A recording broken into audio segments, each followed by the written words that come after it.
I'm happy for the whole IGBARIAM as a whole. Mmanwụ dị iche iche na ala Igbo nọ ebe a tata. IBE bụ olili IGBARIAM. Ana m ekene ndị ikoRotv TV network. Zonu daja ni jizie na ika. Igbo bụ Igbo, Igbo mụrụ nze mmụọ ọzọ, Igbo ndị ọma ndị ọma.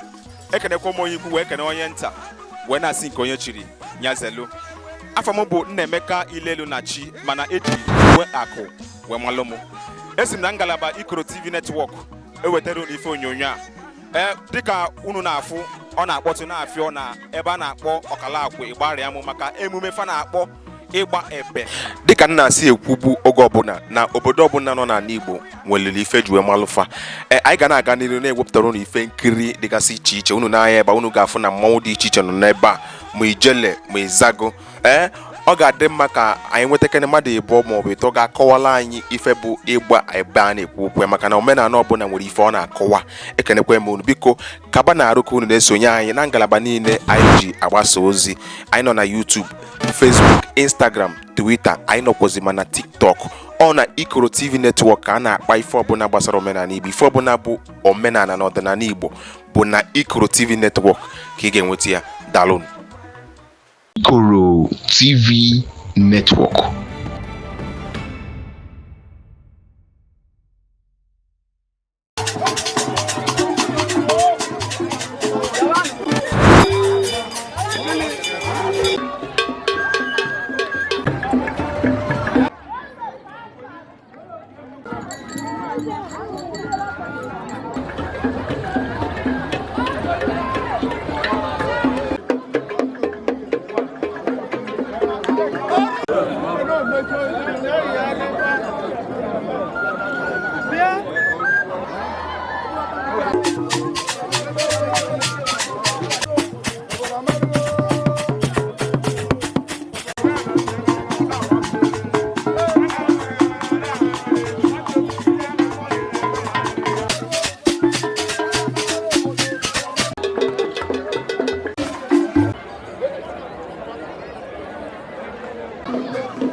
Ọmụnwa bụ Igwe Anselm Nzechebe. Mụ bụ Igwe na-ezula ọra niile. IBE bụ olili IGBARIAM. Nya ka IGBARIAM na-akpọ olili ọnwa nge. Ma igwe olili anwa bụ olili alụsị a na-akpọ amụzi iyi. Nyanwa olili anwa. Mụnwa bụ Igwe na-eneta alụsị anwa anya. IBE anwa bụ ọnwa nge. Olili a ka a ga elisi echi bụ olili anwa na mgbede. Mana elegide olili anwa dị elisi olili anwa. Anyị malụ na ịlụ ọrụ ugbo elugo. Ma ọ bụ na emere ibe a, o nwere ibe anyị kọrọ na na-aga emepụta nri. Na elụsizi ya, anyị mesizi olili anụ nwere n'elu. Ebidozi ọrụ ugbo, ama na ata ma ọrụ ugbo elugo.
Ọra na eze ekene m unu.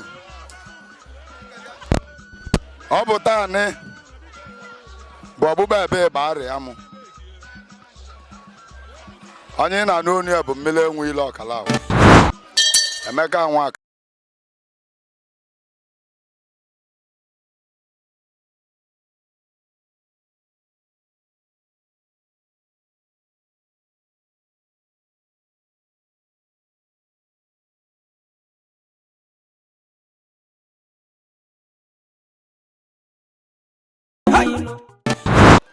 afam bụ Mrs. Chigozie Nwanti. Fenji maka abịa ebe a bụ na abịa m ịnọnyelu nnukwu papa anyị bụ mmiri enwe ile akala akwụ. ọ bụ omenala ndị nna nna anyị ba na-eme mbọsị bulu ugbo. Ọnya ka IGBARIAM na-eme ibe. Ibe dịka omenala anyị akọrọ anyị, omenala anyị anara ana. Omenala anyị ya adị ọkpụtọlọkpụ na anyị pụtara ụwa kwudie, ụmụ anyị ga-apụta nwanne wee kwudie. Ana m agwa ndị ọbụla ba na be nna ba dị iche iche ka ba jee mebe omenala na omenala anaghị atawa azị. Igwe eze ezu ike mebite na ndụ. Anyị nwa bụ ndị Anambra East, ibe anyị na-agba ahụ igbe egbe. Igbe egbe a bụ ife ọ bụ na tata ga mmanwụ niile na-agba. Anyị ga-abụ na ijele nọ n'ọgbọ, ijele nọ mmanwụ dị iche iche n'ala Igbo nọ ebe a tata. So ebe a bụ ibe a na-eme every year.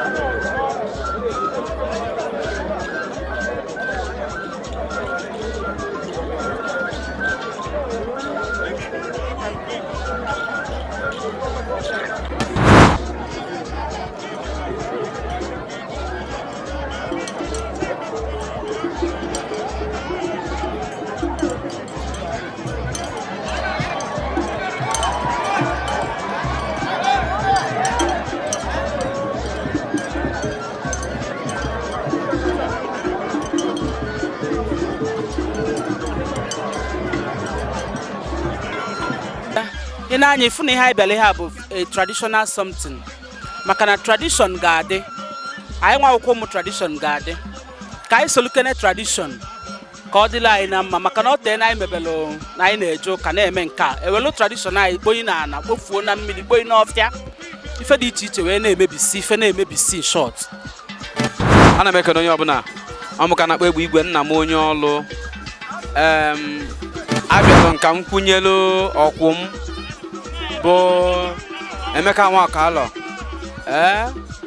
Mmiri enwe ile ọkala akwụ na IGBARIAM. Ọ nnukwu mmadụ ka ọ bụ. He's a celebrity dibia.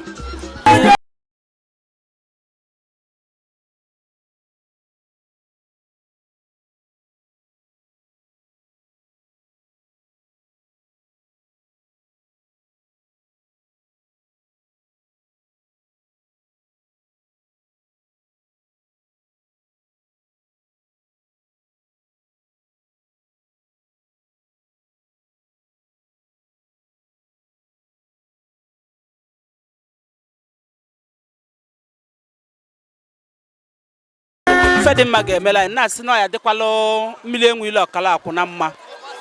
Ọ ga-adịla ya na mma na eke, dịla ya n'oye, dịla ya na afọ, dịla ya na nkwọ, maka na okwu ekwuru wee ṅụọ iyi ka ọ bụ. Na-asị na mụ na onwe m na ọ ya dịkwalụ m na mma.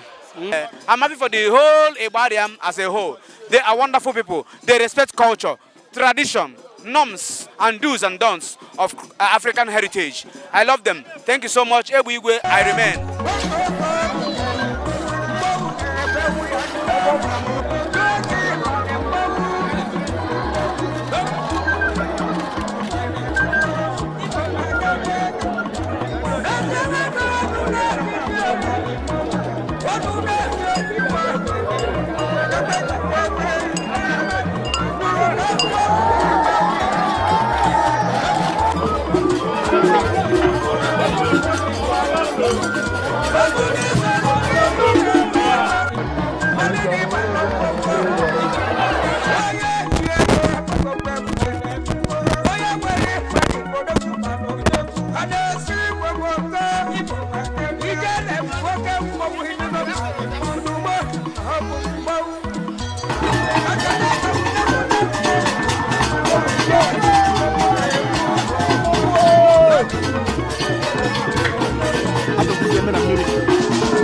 Ana m ekene ndị TV netwọk unu deje jisie n'ike n'ọnya ka omenala anyị na-atawa azụ.